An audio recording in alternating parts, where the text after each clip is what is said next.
Hey, it's Mike, your host of Craft Beer Storm. How was your Friday so far? We're going to do craft brew news today. Go over the news of the week, the drama in craft beer. Now we have craft seltzer, right? Cannabis. All kinds of stuff in our news for this week. But first, hey, go on iTunes, go on your platform, give us a rating, give us a review. That's the only way we get up in rankings. South Africa, we love you. I don't know what's happening, but there's a lot of people in South Africa downloading our stuff. We love you guys. I will fly there, and I will do a tour of South Africa. I just got to get somebody to sponsor me. Actually, I could do it the summer is your winter, so maybe next winter I'll come down there. We'll do a tour of breweries in South Africa. That'd be awesome. But I love you guys. And, our downloads are increasing. But the only way we can really get the word out there is if you give us a rating, a review, subscribe. iTunes sees all this stuff, and then they boost us up in rankings, and more people see us. And we just get the word out, about craft beer. We're all about local. We love local breweries, smaller breweries. These guys work hard. I've done it. I've had a small brewery. It kicks your ass, pretty much. Kicks your financial ass, your physical ass, your mental ass, and everything like that. So, But I'm here to help them, and I'm here to bring the news to you and spread it around. But the only way we can do that, we got to get out there, and we got to get up in the rankings, and that helps us, helps more people find out about us, and it gets the word out. And the news this week, it's courtesy of Brewbound, brewbound.com. Great place for news. First story, Pennsylvania Stoudts Brewing Company to close. Stoudts Brewing Company will cease operations at the end of the winter as founder Carol Stoudt retires after 33 years, according to the press release. Founder Carol Stoudt said in the release, "This was a difficult decision to make, but we're not moving enough volume to justify the expense of keeping the brewery open. However, we're not closing the doors to any business opportunities that could help the Stoudts brand live on." So she's open-minded. Stoudt founded the brewery in 1987, and it was the first female brewmaster after Prohibition was repealed in 1933, according to release. How about that? The Stoudts complex in Adamstown, Pennsylvania, also houses a restaurant, event space, bakery, market, and antique store, which will remain open after brewing operations cease. The company said it will begin scaling down production immediately and wrap up at the start of spring as it prepares to sell the brewery. The Stoudts produced 2,400 barrels of beer in 2018, the most recent year in which production data is available from Brew Association. So she was up for a long time, man. She brewed a lot of beer, very successful for a long time. Female brewmaster, kick-ass. That's awesome. It's great. More women are getting into the craft beer. Pink Boots Society, right? We did a podcast on them. Got to get more people on. But she's open. So, hey, help her out. Go in with that cash. Help her out. Next story. California ABC suspends San Francisco-based 7 Stills license. What happened here? California Bureau of Alcoholic Beverage Control has suspended San Francisco-based 7 Stills Brewery and Distillery's operating license for 90 days for violating the state's Tied House laws, according to a report from sfgate.com. Now, what are Tied House laws? The purpose of Tied House laws is to maintain separation between the 3 tiers of alcoholic distribution, and there's producers, wholesalers, and then retailers. So those are the 3 tiers. The retailers would be like bars and stores. And to level the playing field for smaller craft breweries competing in the market. And the laws prohibit companies, particularly large ones, from offering gifts of value or straight-up monetary payments to retailers in exchange for selling their beer. It's kind of bribery, I guess, right? The suspension, which will begin in March, which the company opted in lieu of a fine, which could have topped $600,000 based on 10,000 of each of its 60 infractions. So they have 60 instances where they did this. I don't know. And in anticipation of a financial hit that would come from suspending operations, Seven Stills has closed its tap room in the Mission District and the Egbert production facility. So they can't do. They're not. Might as well not brew. We just freeze everything and let this 90 days go by. Hopefully they can, recover and open again.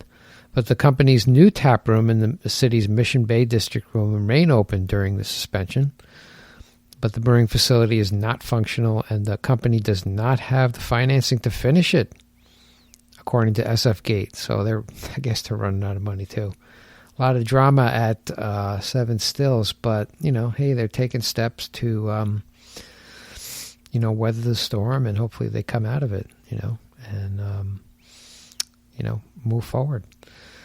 Next story is very interesting. Colorado pilot program repurposes CO2 from fermentation to use in cannabis growth, and CO2, it's just released into the atmosphere. You have what you do is you mash in grains. You have hot water, mash in those grains, convert that starch to sugar.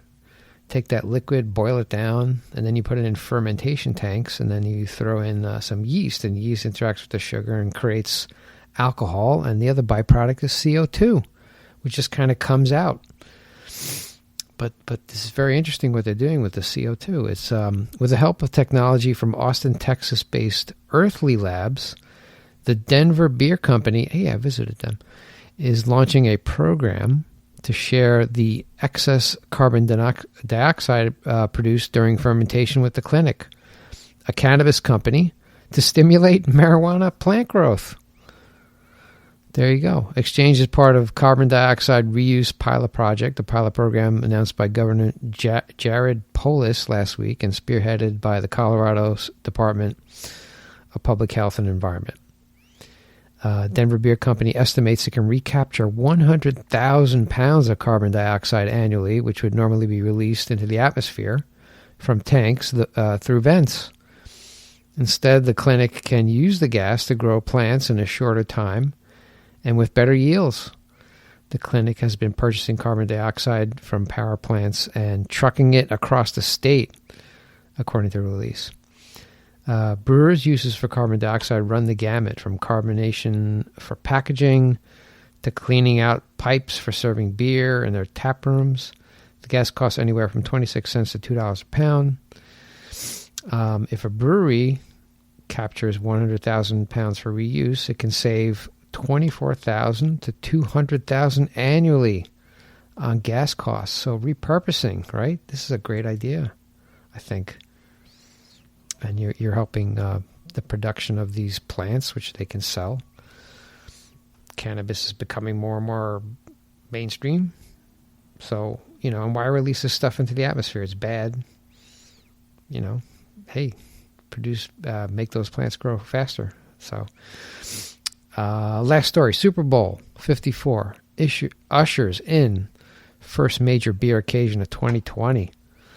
The Sunday Super Bowl between Kansas City Chiefs and San Francisco 49ers in Miami marks the first major beer drinking occasion of 2020. And there's a lot of beer consumed during Super Bowl everywhere. In 2019, U.S. consumers spent $1.2 billion on beer at off-premise retailers. Those are retailers, stores, and places that sell cans of beer, bottles of beer.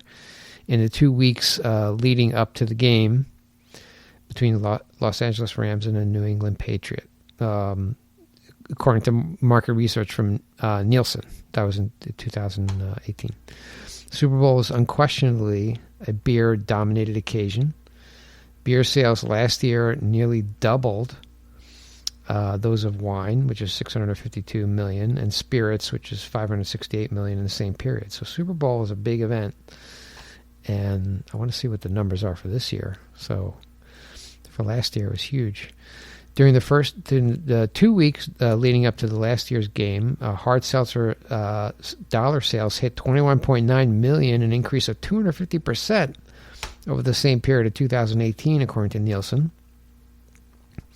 And as consumers stock up for the celebrations, the largest beer manufacturers are spending millions of dollars on ads to capture viewers' attention during breaks in the on-field action.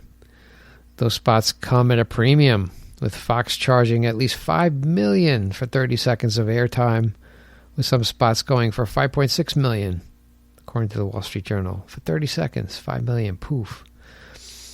AB's 4 nationally aired spots are star-studded, with appearances of celebrities and athletes such as Post Malone, Jimmy Fallon, John Cena, Usain Bolt, Brooks Koepka, and Kerry Walsh Jennings.